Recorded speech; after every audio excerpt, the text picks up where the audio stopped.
Hi everyone, Paige Abbott of Sana Psychological here.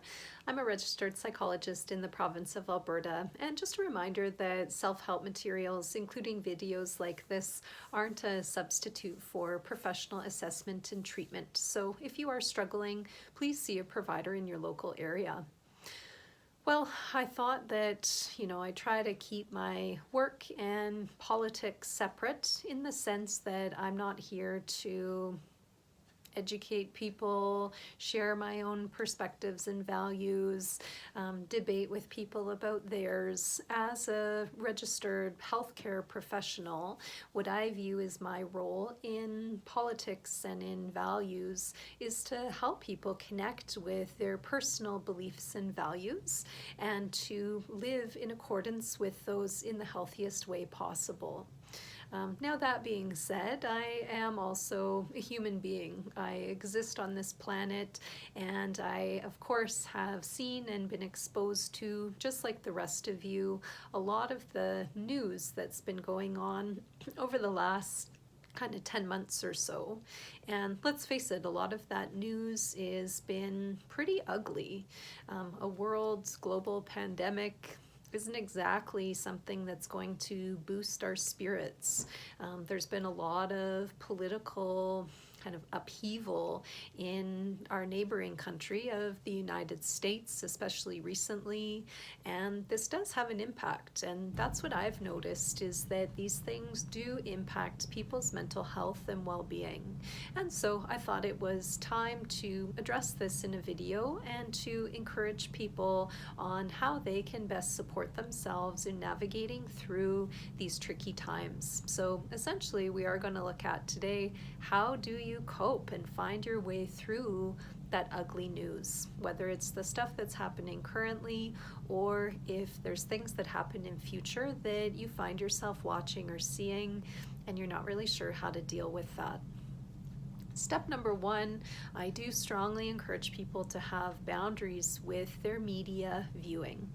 It's totally okay, and I understand, and I encourage you to be an informed participant of the world. So I'm certainly not saying that you don't have to have any exposure to media or news, but you do have to be very thoughtful about how much of that you're having, what sources you're looking at, and when you're looking at that. So watching and turning to news and media very first thing in the morning when we wake up can set our brains and our hearts off on a very kind of rocky trajectory for the rest of the day.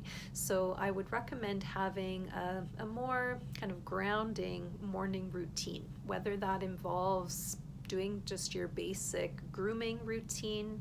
Maybe you incorporate some meditation, some light physical activity, time outside, time with pets, doing things that kind of revitalize and rejuvenate you. I have a lot of clients who like to do kind of inspirational readings for themselves in the morning and or even do some gratitude journaling.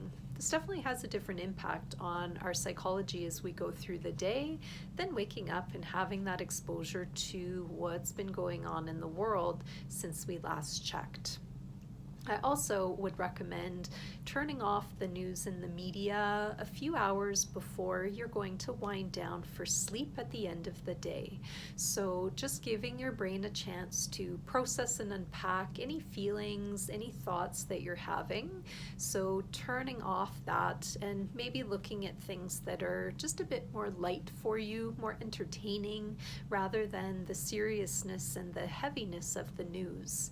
You may also want to take a media break entirely. So look to activities like relaxing games, puzzles, reading, listening to music, or creating music. Again, some very light physical activity or stretching, just doing an unwinding routine as you move towards the end of the day. A lot of people also find it helpful to unpack their feelings through writing or through talking or through other forms of reflection or prayer towards the end of the day. It just helps them to make some personal sense of what they saw and what they read in the news and in the media throughout the day. And I would also encourage you to have specific times where you do look at the news and the media throughout the day, and being mindful of when that is, and making sure that you have an appropriate self-care plan kind of before, during, and after. And we don't want to create kind of a binge style of watching news, that you will still probably need to put some parameters around it. So maybe exposure for 10 minutes or so at that time, and you can take care of yourself before, maybe do something that's grounding or rejuvenating for you, and take some time afterwards to process and sit with your thoughts and feelings, and making sure that you're looking at sources and sites that are comfortable for you, that are sources you trust, because that's the other thing that's really changed in the last few years, is there's just so much misinformation out there that it can be hard to know what are the trusting sources. So trying your best to do some research and following your intuition and your intellect to acknowledge those sources that you feel are pretty reliable sources of information. You may also even want to take a break off, like a day off from looking at news and media.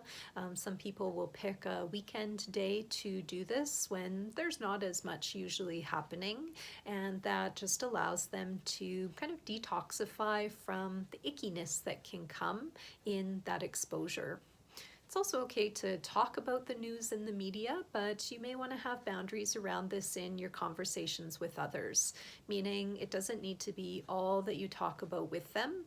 And if you're noticing it's getting quite heated, uncomfortable, you're feeling triggered, you're feeling uncomfortable in any way, maybe step away from that conversation. Turn it to something more enjoyable, more personal, so that you're not getting lost in that focus on the ick. Because let's face it, I'm really not a fan of the news.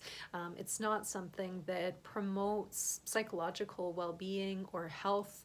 It tends to focus on the worst parts of humanity in the world, and those are out there for sure. But there's always a counterbalance. So as much as there is that ugliness and the ick factor, there's also a lot of beauty in the world. And that's where having a mindfulness practice, meditation, taking time to focus on gratitude, maybe look at other things that are more heartening and more joyful, can be really helpful. And another tip I would give to all of you in coping with the media is to not forget about your own life. That a lot of these things that are happening, yes, they impact us directly or indirectly, but at the end of the day, we still have our own lives to live. We have our own friends, our own family, our own professional and academic pursuits, our own hobbies.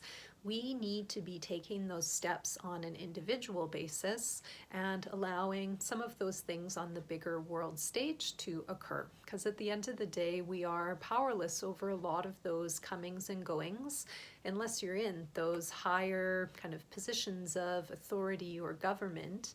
And even then, there's only so much that you can do to make those changes. So at the end of the day, we're all an individual voice and individual life, that do your best to put your own one foot in front of the other, and don't forget about your own priorities. And if you are noticing that you're really struggling with boundaries with news and media, then that might be a time to seek out some additional support from a professional, because there might be some other things going on that perhaps your brain is turning to the news to kind of foster and fuel some uncomfortable feelings, and or to find escape and relief from the uncomfortable feelings that are going on inside of you. And so you may benefit from some additional support that way. I really do wish you all the best moving forward. I know that there can be a lot of hurt, pain, ugliness in the world, but I am a firm believer that there is a lot of beauty. Humanity is an amazing thing. It can be the most horrific thing in a lot of ways and at times, but it can also be a very beautiful thing. And I can say that, and I'm honored to do the work that I do, and I get to see the vulnerability, the beauty, the joy, the honesty of people on a daily basis. And at core, people I do do believe are generally quite good. But circumstances can happen over time where we get kind of polluted.